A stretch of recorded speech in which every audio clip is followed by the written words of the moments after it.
सुप्रभात बच्चों।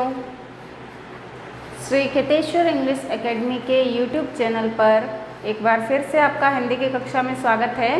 और हम पढ़ रहे हैं कक्षा 8 आपकी पाठ्य पुस्तक हिंदी पाठ्य पुस्तक वसंत भाग 3 का पाठ अध्याय 7। इसमें क्या निराश हुआ जाए ये शीर्षक है। और इसके कुछ प्रश्नोत्तर हमने कर लिए थे, कुछ शेष रह गए थे, तो अब जो बचे हुए प्रश्नोत्तर हैं वो भी हम कर लेते हैं। तो चलिए पेज नंबर 43 पेज नंबर, जिसमें देखिए हमने पर्दाफाश के जो पहला और दूसरा 2 प्रश्न थे पूरे कर लिए थे। अब हम करेंगे कारण बताइए। तो कारण बताइए में देखिए प्रश्न दिया हुआ है, निम्नलिखित के संभावित परिणाम क्या क्या हो सकते हैं, आपस में चर्चा कीजिए। जैसे देखिए इसमें दिया गया है, ईमानदारी को मूर्खता का पर्याय समझा जाने लगा है। तो ये जो पंक्ति दी गई है इसे क्या करना है, इस पंक्ति को आपको अपने हिसाब से इसका भाव निकालना है, अर्थ निकालना है। ठीक है कि ईमानदारी को मूर्खता का पर्याय समझ लिया गया है, तो इसके क्या परिणाम हो सकते हैं। क्या परिणाम हो सकते हैं, सीधा सा परिणाम निकलेगा कि इससे भ्रष्टाचार और अधिक बढ़ेगा। ठीक है, तो इसी प्रकार से यहाँ कुछ पंक्तियाँ दी गई है और उन पंक्तियों का हमें परिणाम निकालना है। तो देखिए पहला है, सच्चाई केवल भीरू और बेबस लोगों के हिस्से पड़ी है। तो इसका परिणाम क्या निकलेगा, इसका परिणाम निकलेगा कि तानाशाही और ज़्यादा बढ़ जाएगी और लोगों में सच्चाई के प्रति आस्था नहीं रहेगी। ठीक है, तो चलिए इसका उत्तर लिख लेते हैं हम। मैं सीधे से यहाँ पर परिणाम लिख रही हूँ, डायरेक्ट आंसर लिख रही हूँ। ठीक है, तो पहली पंक्ति का क्या है परिणाम,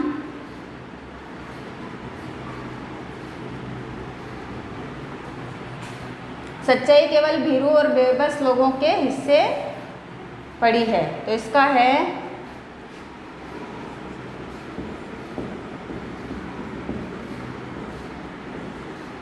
इसका परिणाम है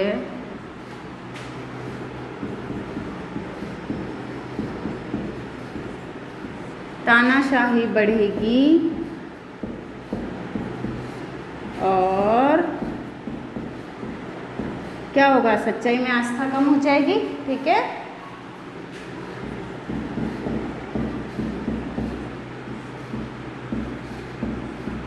और लोगों की सच्चाई में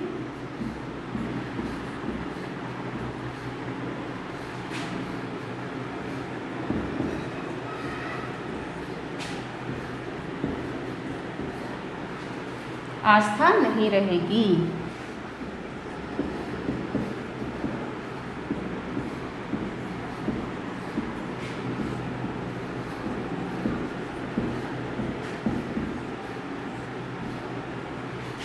फिर देखिए दूसरी पंक्ति क्या है, झूठ और फरेब का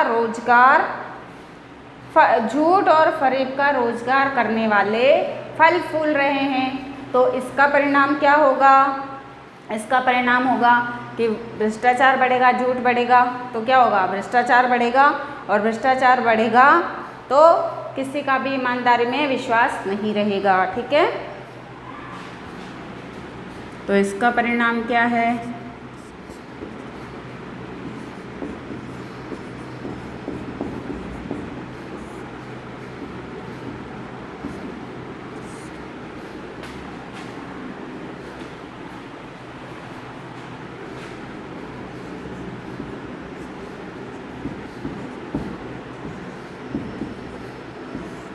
भ्रष्टाचार बढ़ेगा और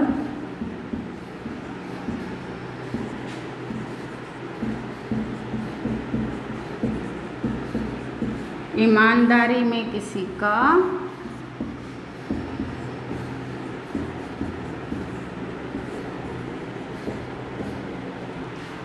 विश्वास नहीं रहेगा।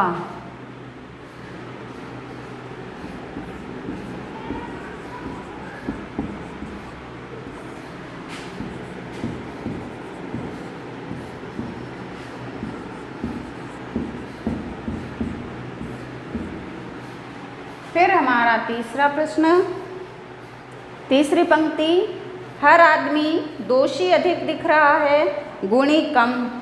तो इसका सीधा सीधा क्या परिणाम निकलेगा कि एक दूसरे के प्रति आस्था विश्वास कम हो जाएंगे।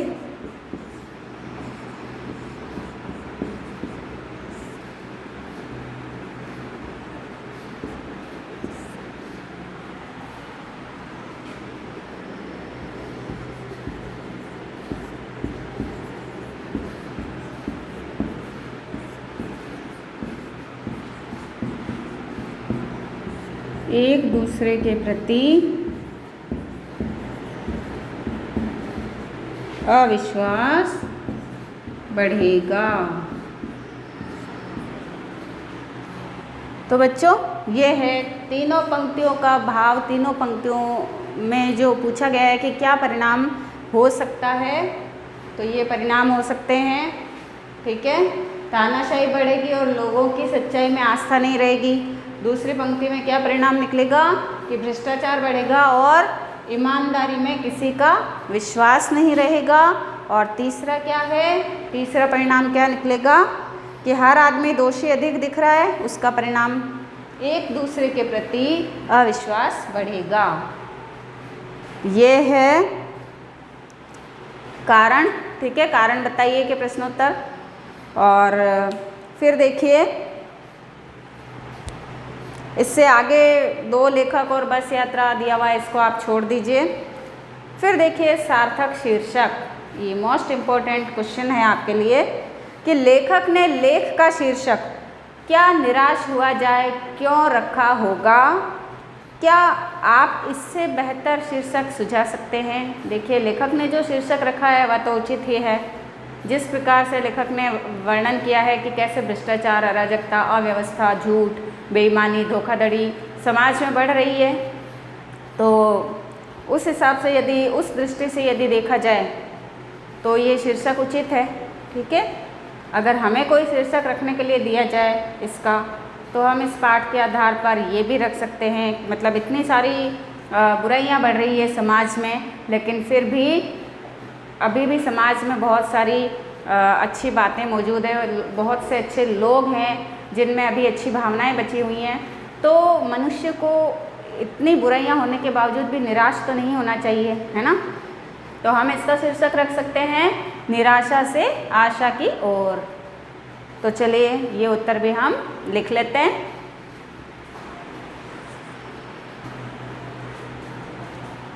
तो चलिए प्रश्न मैंने पढ़ दिया था, उत्तर लिख लेते हैं। लेखक ने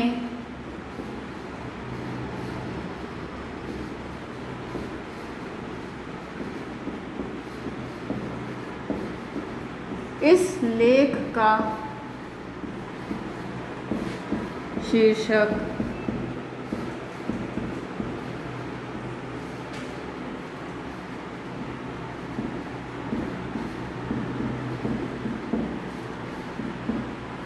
क्या निराश हुआ जाए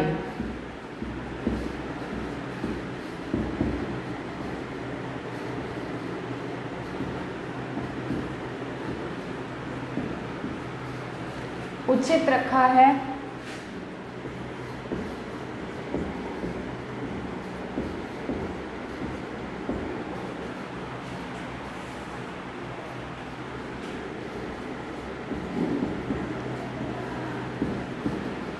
आजकल हम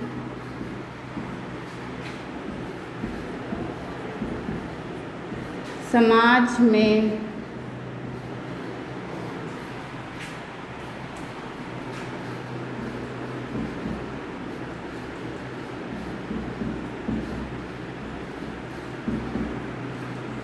भ्रष्टाचार, बेईमानी,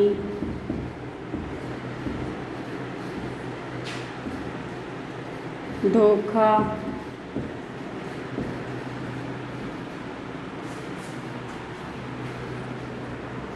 छल कपट, धोखा, झूठ या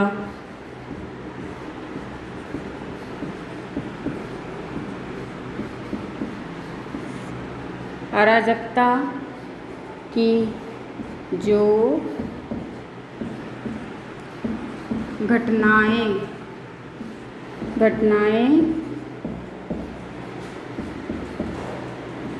देखते हैं,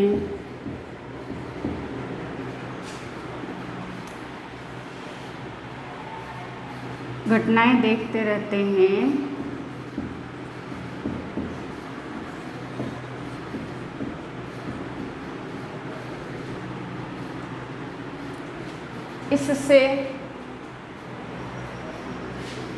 इनसे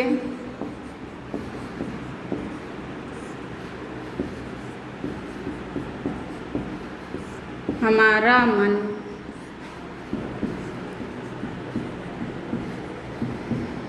निराशा से भर जाता है,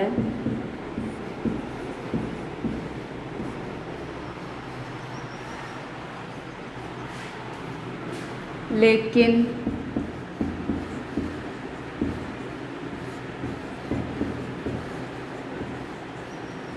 लेखक ने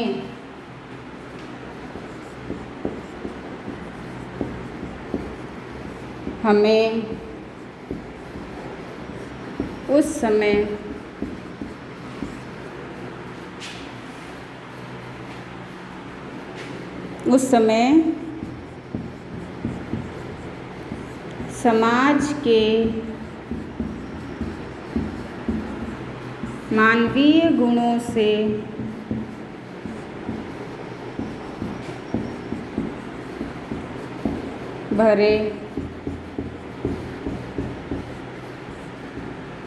समाज के मानवीय गुणों से भरे लोगों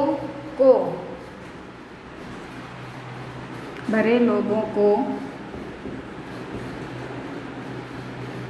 उनके कार्यों को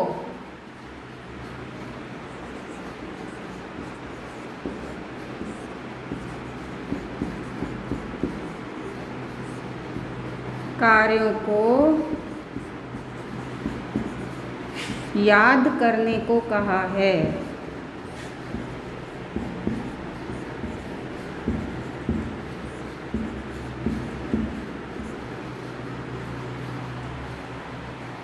जिससे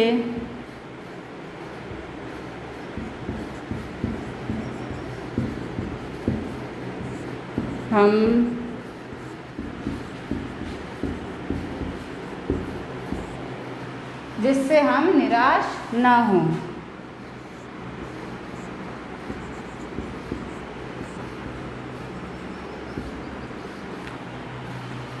तो ये है हमारा मोस्ट इम्पॉर्टेंट क्वेश्चन का आंसर। लेखक ने इस लेख का शीर्षक क्या निराश हुआ जाए उचित रखा है। आजकल हम समाज में भ्रष्टाचार, बेईमानी, धोखा, झूठ या अराजकता की जो घटनाएं देखते रहते हैं, इनसे हमारा मन निराशा से भर जाता है। लेकिन लेखक ने हमें उस समय समाज के मानवीय गुणों से भरे लोगों को उनके कार्यों को याद करने को कहा है, जिससे हम निराश न हों। अब इसमें लास्ट में फिर इसके साथ एक प्रश्न और किया है लेखक ने कि क्या आप इससे भी बेहतर शीर्षक सुझा सकते हैं। तो देखिए, इसका अन्य शीर्षक हम क्या रख सकते हैं।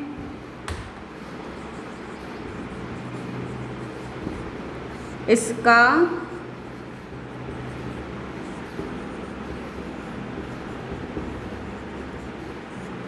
अन्य शीर्षक हम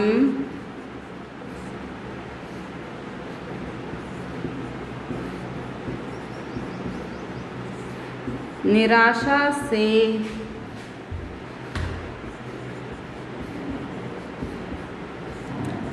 आशा, या फिर देखिए, या तो हम यहीं तक रख सकते हैं निराशा से आशा, या फिर हम रख सकते हैं निराशा से आशा की ओर।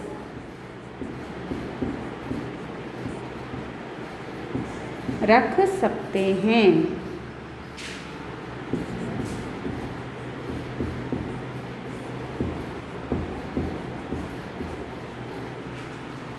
ये होता है आपका उत्तर पूरा।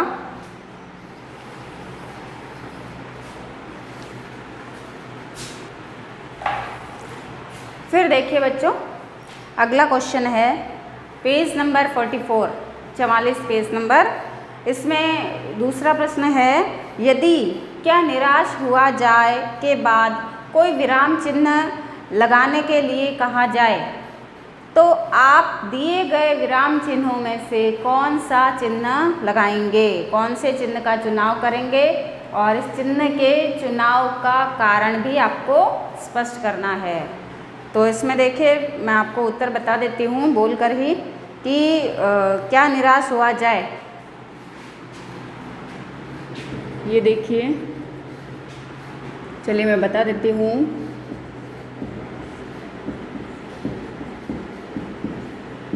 क्या निराश हुआ जाए,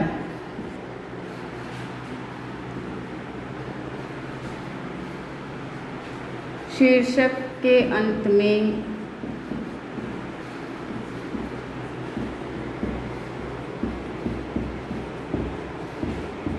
हम किसका प्रयोग करेंगे, प्रश्न चिन्ह का। ठीक है, क्योंकि इसमें देखिए बच्चों प्रश्न पूछा गया है।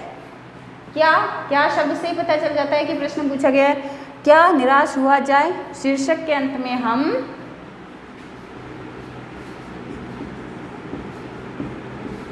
किसका प्रयोग करेंगे, प्रश्न चिन्ह का। प्रश्न चिन्ह इस प्रकार से, ठीक है, प्रश्न चिन्ह का प्रयोग करेंगे।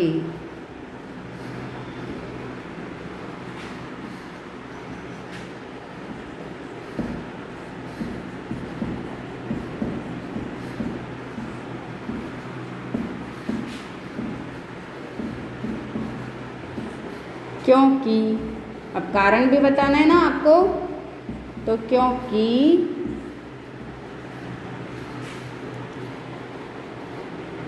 शीर्षक में लेखक ने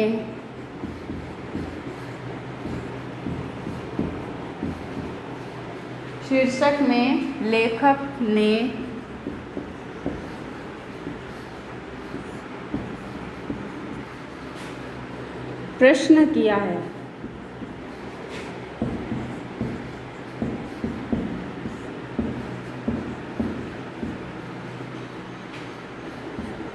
ठीक है, प्रश्न चिन्ह का प्रयोग करेंगे क्योंकि शीर्षक में लेखक ने प्रश्न किया है। क्या प्रश्न किया है, प्रश्न किया है। इसे आप वापस लिखेंगे, क्या निराश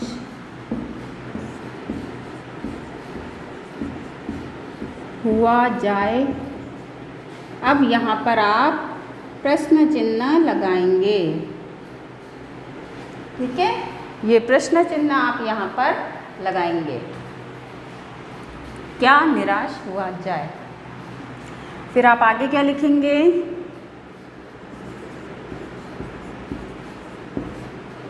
इसके माध्यम से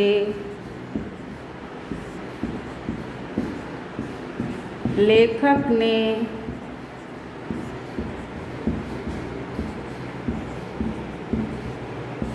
जीवन में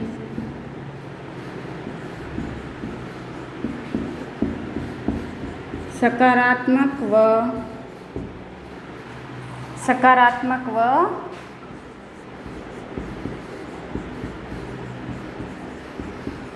आशावादी बनने का संदेश दिया है।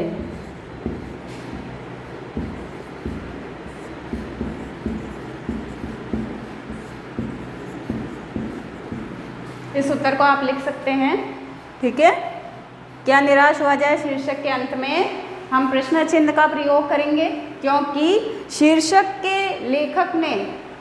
में लेखक ने प्रश्न किया है, क्या निराश हुआ जाए, और फिर यहाँ पर आप प्रश्न चिन्ह लगा देंगे। ठीक है, इसके माध्यम से लेखक ने जीवन में सकारात्मक व आशावादी बनने का संदेश दिया है। ये है आपके सेकंड क्वेश्चन का आंसर। फिर देखिए, आदर्शों की बातें करना तो बहुत आसान है पर उन पर चलना बहुत कठिन है। क्या आप इस बात से सहमत हैं? तर्क सहित उत्तर दीजिए। तो बच्चों देखो, कई लोग ऐसे होते हैं जिनकी कथनी और करनी में बहुत अंतर होता है। लोग बड़ी बड़ी आदर्शों की बातें करते हैं कि हमेशा सच बोलना चाहिए, हमेशा हमें कितनी भी कठिनाइयाँ आए हारना नहीं चाहिए, निराश नहीं होना चाहिए, या मैं ऐसा कर सकता हूँ, या मैं कभी झूठ नहीं बोलता हूँ, मैं बहुत ईमानदार हूँ, मैंने कभी किसी को धोखा नहीं दिया, मैं सबकी सहायता करता हूँ। और हमें वे दूसरों को भी कहते हैं कि हमें अपने जीवन में ऐसे उच्च आदर्शों को स्थापित करना चाहिए, पर वे खुद ही अपनी बात पर कई बार टिके नहीं रह सकते। बहुत सारे लोग ऐसे होते हैं जो सच में ईमानदार होते हैं, सच्चे होते हैं, परंतु समाज उनके लिए बहुत सारी कठिनाइयाँ खड़ी कर देता है।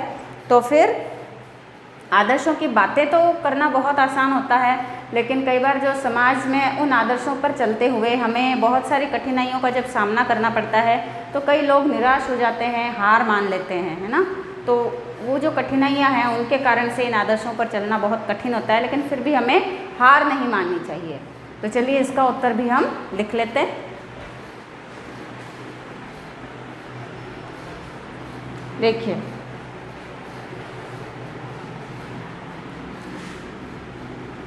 ये अलग ही क्वेश्चन है आपका, ठीक है, इसलिए मैं इस पर नंबर 1 डाल रही हूँ।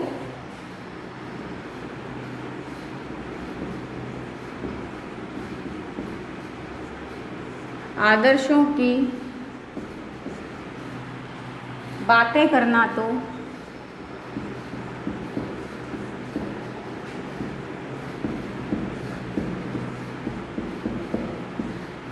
आसान है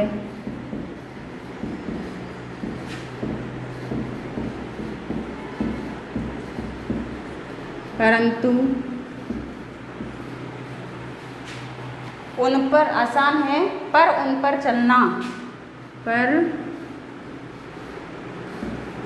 उन पर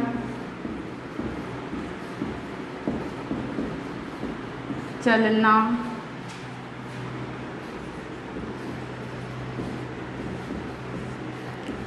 बहुत कठिन है।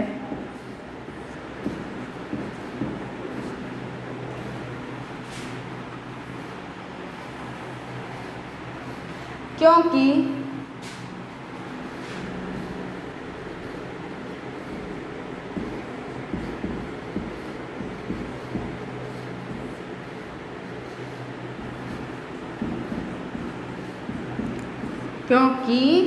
व्यक्ति जब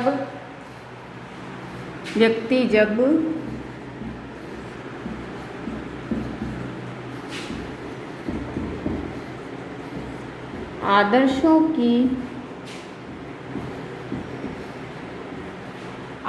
की राह पर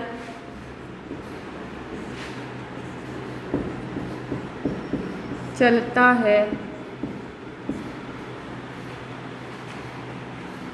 तो उसे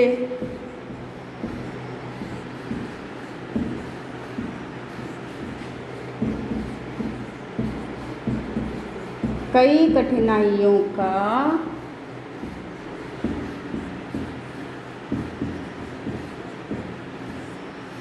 सामना करना पड़ता है।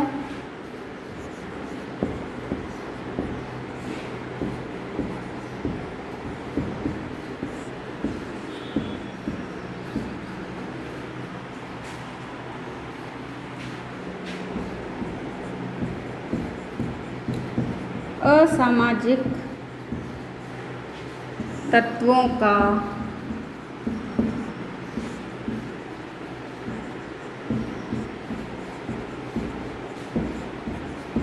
अकेले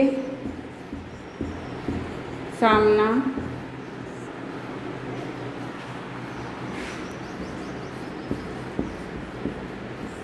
करना पड़ता है।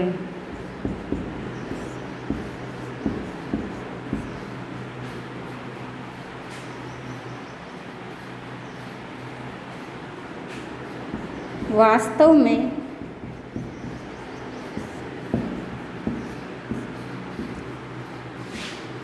लेखक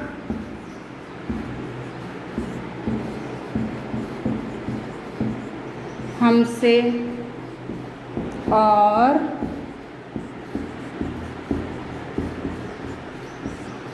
समाज से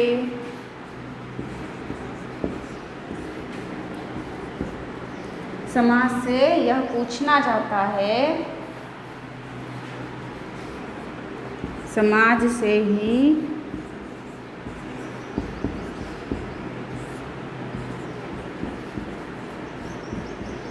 पूछना चाहता है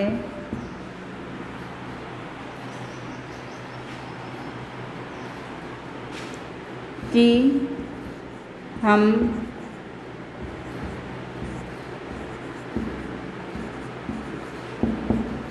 अच्छाइयों की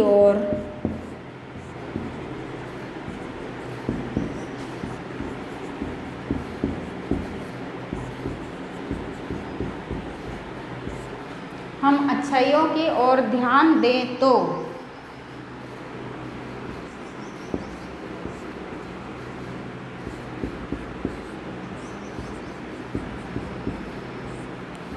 क्या हमें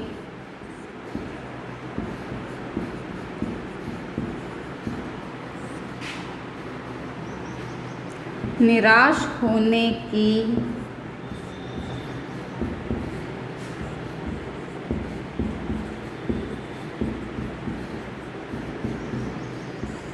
आवश्यकता है।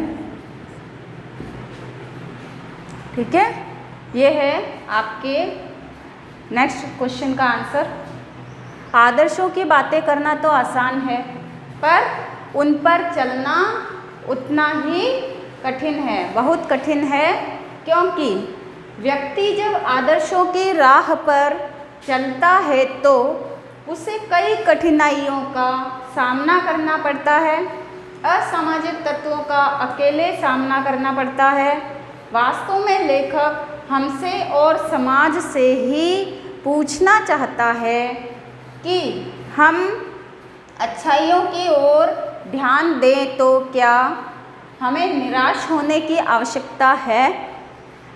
तो इस प्रकार से लेखक ने बताया है कि आदर्शों की बातें करना तो बहुत आसान है, परंतु उन आदर्शों पर चलना बहुत ही कठिन है, और जो उन आदर्शों पर चलता है वह सच में कभी निराश नहीं हो सकता है, क्योंकि वह उन कठिनाइयों को निरंतर पार करते हुए अपने लक्ष्य तक पहुंचता है, अपने आदर्शों को बनाए रखता है। ठीक है, तो इस प्रकार से ये आपके क्वेश्चन आंसर पूरे हो गए हैं।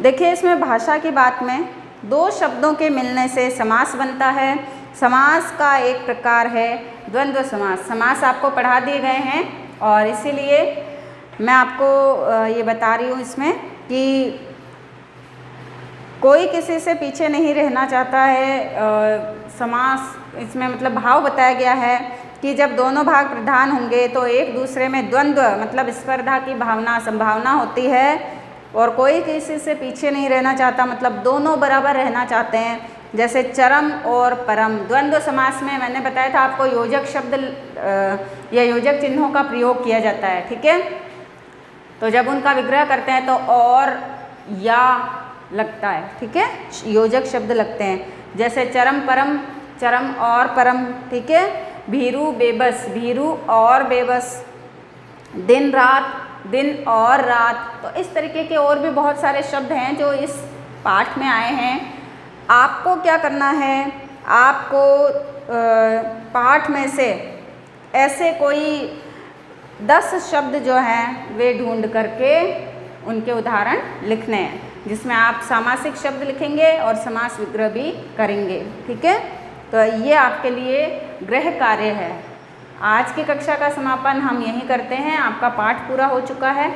इसमें जो आपको ये गृह कार्य दिया गया है, भाषा की बात में प्रश्न 1 आपको पूरा करना है। ठीक है, आज का आपका दिन शुभ हो। धन्यवाद।